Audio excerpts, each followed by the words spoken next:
What's up? It's Ben from WODprep, and in this video, I'm going to teach you the 4 different types of CrossFit presses. So if you're a beginner to CrossFit or functional fitness, these 4 movements are really important to understand and know and comprehend if you want to be good at functional fitness. So we're going to go over these 4 things. Let me demo really quick for you. The first one and the simplest one we're going to go over is the strict press. And then we're going to do the push press. Then we're going to do the push jerk. And then finally, the most complicated in my opinion, the split jerk. So if you want to learn any of those 4, stick around. This video is going to help you out. And if you stick around to the end of the video, I have some free training that I want to give you. So the first press that I want to go over is the simplest press. It's the strict press or the shoulder press. All we're doing is taking weight from our shoulders and going overhead to full lockout. The movement standards are the weight needs to be locked out over your shoulders and all you're using is your arms. You're not using any momentum, so there's no bending of the knees or hips or anything like that. Let me show you a few reps. So the weight's on your shoulders. This is a PVC pipe, guys. I physically can't even get this on my shoulders, but if you're using a barbell, it would rest on your shoulders. So the bar's resting on my shoulders. My feet are under my hips. So they're not too wide, they're not too skinny, they're in a nice balanced position underneath my hips. Toes pointed forward, and then all I do from here is tuck my chin back so that the bar can go directly overhead and lock out. And then when I'm in this lockout position, you can see the barbell is centered over my feet, which is centered over my body. So it's like bone on bone on bone. I am stacked. The bar's not out in front, and the bar's not way far behind me. So let me show you just a couple more reps. I get my chin out of the way so that the bar can go straight up and then lock out. And then oftentimes you'll see I finish with my head back through that window in a neutral position. Coming back down, it really helps if you get your head out of the way so it doesn't hit you, and then back down to the shoulders. What we don't want to see is the bar coming way out and around your head. That's going to kill your press, that's going to kill your strength. But this is the simplest version of the press, and if you internalize all these little things, where your feet are, what the lockout position looks like, then we can move on to the more complicated movements like push press. So the push press uses all the same fundamentals of the strict press, except we get to use our legs and our hips and our glutes, and that means it's stronger. So a push press looks simply like this. The bar is on my shoulders, my feet again are underneath my hips, and then I'm dipping slightly, just not even a quarter squat. And then from here I drive with my legs, the bar comes off my shoulders, and I finish overhead in a lockout position. Let me show you from the side really quick. So feet under the hips, bar on the shoulders in my front rack position. I didn't mention that in the strict press, but you can see my elbows are slightly in front of the bar, bar's on the shoulders, and then I dip, drive, back down. Dip, drive, back down, one more, dip, drive. So a couple quick things I want to talk about. Make sure that when you do your dip, your weight is staying centered or on the heels, some might say. We don't want to dip and then fall forward because now this bar wants to go that way. So I'm trying to dip, keep my torso nice and vertical. I just do a little bit of a squat. You can see my toes wiggling. I don't know if you can see those, but basically the weight of this dip is not in my toes. I kind of keep my weight back or centered so I can wiggle my toes. And then from this dip, without any pause, I drive up as if I'm jumping the bar off my shoulders. And then all that momentum is transferred to the bar and it goes overhead to this full lockout. Obviously, there's a lot more complexity that I can add, but for the sake of this video, that is the push press, and it is stronger than your strict press and an extremely valuable movement to know about in functional fitness. Now it's time to move to an even more complicated press, and that's the push jerk. So if the first movement was strict press, that's just basically press or drive. And then we move on to push press, which is dip, drive.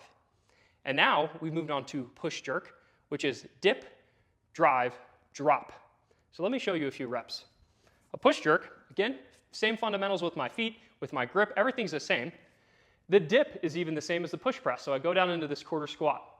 Then after that, I explode up, so there's my dip, my drive, and then as the bar is floating, ideally, over my head, I then drop under it to receive the bar, and then I can stand. Let me show you a few reps full speed.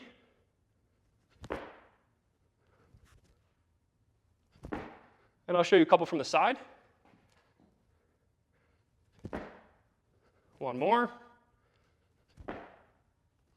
What's happening here is that as I drive the weight up, as that weight comes off my shoulders, and it's going up, up, up, up. Rather than having to finish all the way with the press, which isn't as strong, as the bar is floating and it gets just above my head, I'm able to rebend and then use my legs to stand the weight up. The push jerk is stronger than the push press because we get to use more legs. We're not relying on our arms as much as we are our legs. So it's basically the push press where you're allowed to quote unquote cheat and drop back under the bar. It is a tough movement to get from a coordination perspective, but one of my favorite things to talk about is that it's almost like there's a trap door opening underneath your feet. So again, imagine I'm going slow motion, and this is a great drill to practice along with me. Take your PVC pipe, do it slow motion with me, dip, drive, bars floating up, floating up, floating up, and then trap door, and then stand. So basically that trap door happens, my feet drop under the bar, right as that bar kind of passes my eyes and gets above my head, I drop, and then from here, obviously because of that drop, I can now lock out my arms, and then it's all legs to stand. That's why the push jerk is stronger than the push press. Again, we're using more legs. It's a lot more explosive. It does involve more coordination. And last but not least, it's time to go over the most complex one, the split jerk. What we are doing is taking the bar from our shoulders, getting it overhead locked out, but there's a lot of stuff that happens in between that. It's just like the push jerk, where a trap door opens up underneath my feet and I can drop underneath of it to receive the bar. Except rather than just dropping into a half squat like that, I'm dropping into like a quarter squat. Rather than that, you're actually using a staggered stance of your feet. You're splitting your feet to enable you to drop even farther underneath the bar. Most of us don't have the mobility to squat jerk underneath of the bar, right? I hardly do. But if we can do a split jerk, I get to actually spread my feet very quickly, I might add. So it looks like this. All right, let me show you one more time. This time a little bit slower, so I dip, drive as that bar is coming up. Just like the push jerk, I drop underneath of it to lock out my arms. But remember, the movement is not finished yet. I have to stand it up. So to stand it up, normally you press off the front foot and then bring the back foot forward. So the split jerk uses all the same components of the push jerk, except you're actually allowed to spread your feet. A couple quick points that I want to make, especially for beginners, is when you go into your split position, try to make sure that your feet don't end up on a tightrope. So you can see here I have my PVC pipe. If I did a split like this, then it's going to be really hard for me to stay balanced. And I've seen a lot of people, kind of like fall over and just feel really off balance.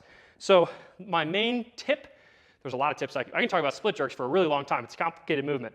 But one of my main tips for you as you're learning this is make sure that your feet end at least hip or shoulder width apart.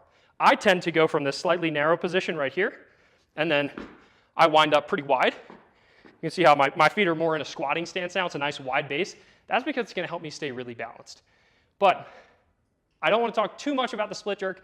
I hope that now you understand the difference of the four main presses in functional fitness and CrossFit. Again, we have the strict press, we have the push press, we have the push jerk, and then we have the split jerk. Ideally, that goes from weakest to strongest, but for some people, it could be different. In the comments below, let me know which one of the presses is your favorite to practice, and then secondarily, let me know which one you're going to work on next. I hope that you like this video. I know it's more beginner content, but if you are someone who's trying to incrementally get better at CrossFit or at functional fitness, then click the link in the comments below or in the description. We have tons of free training to give you.